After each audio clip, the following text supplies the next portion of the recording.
Olá, professores e alunos da Escola Dominical, grande alegria estar de volta. Estamos apresentando as lições da revista Ética Cristã, as grandes questões da atualidade. Hoje nós vamos apresentar a lição de número 12, o cristão e as finanças. O nosso texto bíblico básico está na carta de Paulo a Timóteo, na primeira carta, capítulo 6, versículos 6 a 12 e depois 17 até o 19. Acompanhem comigo essa leitura.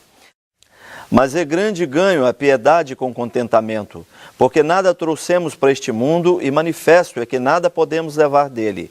Tendo, porém, sustento e com que nos cobrirmos, estejamos com isso contentes.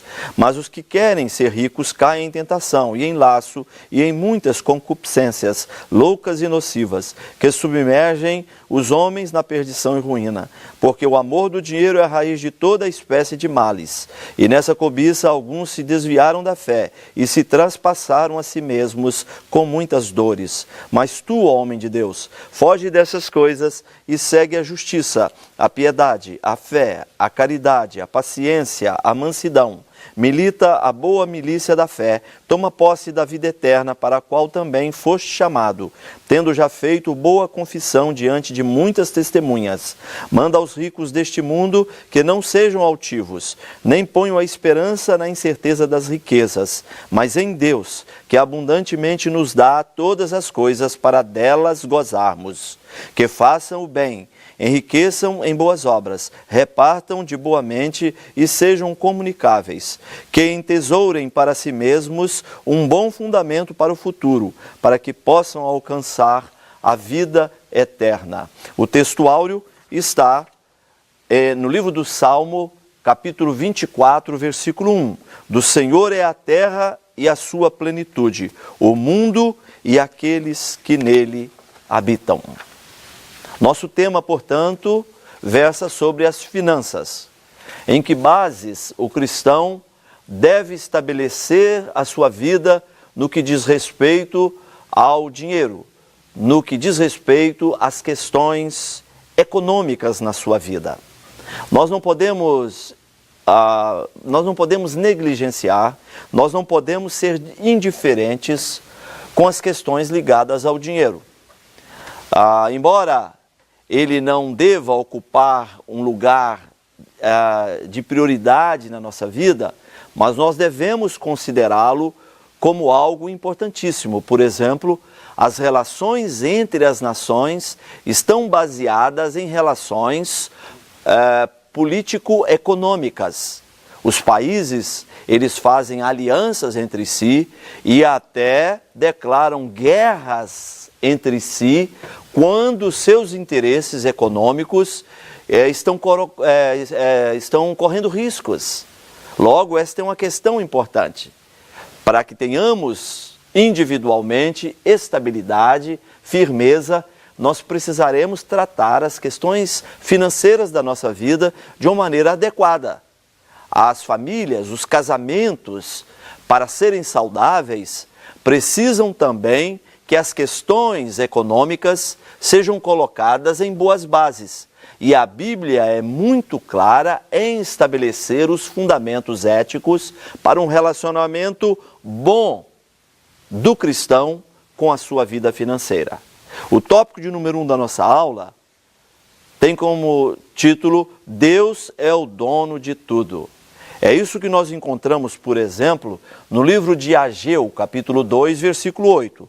Meu é o ouro, minha é a prata, diz o Senhor dos Exércitos. Então está claro que tudo que existe no mundo pertence ao Senhor, porque Ele é o Criador de todas as coisas. No texto bíblico básico lido, nós encontramos ali, de uma forma muito clara, no Salmo 24, versículo 1, o salmista dizendo que do Senhor é a terra e a sua plenitude, e tudo o que nela existe. O homem, enfim, todas as coisas criadas pertencem ao Senhor. Logo, Ele é o principal entendedor desse tipo de assunto. E Ele nos deixou as Escrituras Sagradas. E estas Escrituras Sagradas estabelecem os princípios éticos sobre os quais a nossa relação com o dinheiro deve estar estabelecida.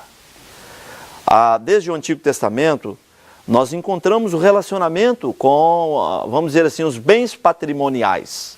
Abraão era um homem extremamente rico. Jó era um homem extremamente rico. Salomão, sem dúvida alguma, é um dos personagens tidos como detentores de grandes propriedades. Um homem extremamente rico. Se nós utilizarmos inclusive os critérios do presente, nós vamos ver Abraão, Jó e Salomão como homens detentores de grandes riquezas. No Novo Testamento, isso também é muito claro. Por exemplo, no tempo de Jesus havia os judeus que viviam dificuldades financeiras porque padeciam debaixo do domínio de Roma. Logo, a Palestina estava economicamente subjugada a Roma. Contudo, nós encontramos as questões financeiras ali, inclusive permeando a vida dos apóstolos. Jesus, por exemplo, tinha um tesoureiro. E se ele tinha um tesoureiro, é para que este cuidasse da vida financeira, do empreendimento bancado, liderado pelo próprio Cristo. E a igreja administrada pelos apóstolos também tinha uma relação com as questões financeiras.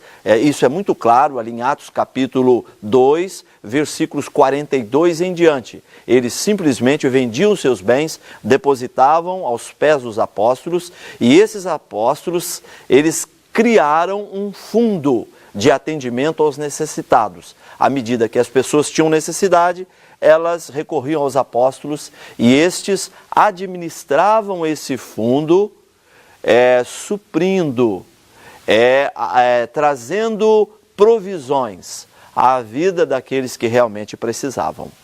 O tópico de número 2 da nossa aula tem como título O Dinheiro e seus múltiplos encadeamentos. Então, o dinheiro em si, ele é neutro.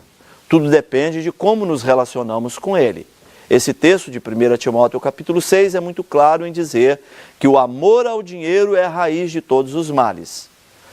Não podemos nos esquecer essa palavra de Paulo a Timóteo. É o amor ao dinheiro que é a raiz de todos os males, não o dinheiro em si. Este é neutro e depende da forma como nos relacionamos com ele. Ele pode ser uma grande bênção, como ele pode ser também uma grande maldição. O dinheiro será uma bênção quando ele for bem adquirido de uma maneira honesta, e quando ele for gasto de uma forma equilibrada. Nós precisamos entender a relação entre ser perdulário e ser avarento. Mas esses dois pontos são essenciais no nosso relacionamento com o dinheiro. Ele deve ser uma bênção na nossa vida, tanto na forma de ser adquirido, quanto na forma de ser empregado. A ética cristã nos ensina a trabalhar arduamente no sentido de trazer para a nossa família proventos, provisões, sustento para a nossa casa. O trabalho deve ser o canal. Tem muita gente avarenta que está sempre olhando para um jeito fácil de fazer algum dinheiro. Mas a Bíblia não ensina exatamente isso. Aliás, a Bíblia diz que aquele que não trabalha é melhor que não coma. Nós vamos criar uma boa situação financeira à nossa volta à medida que trabalharmos diligentemente. O trabalho é o canal para o crescimento financeiro, mas não basta isso. Nós temos que ter organização, nós temos que ter planejamento, nós temos que ter estratégias na utilização do nosso dinheiro. Às vezes as pessoas ganham de uma maneira fácil na loteria ou se tornam esportistas, alguma coisa desse gênero. Mas de uma maneira geral, o dinheiro é sempre ganho com o suor do nosso rosto e com muito trabalho.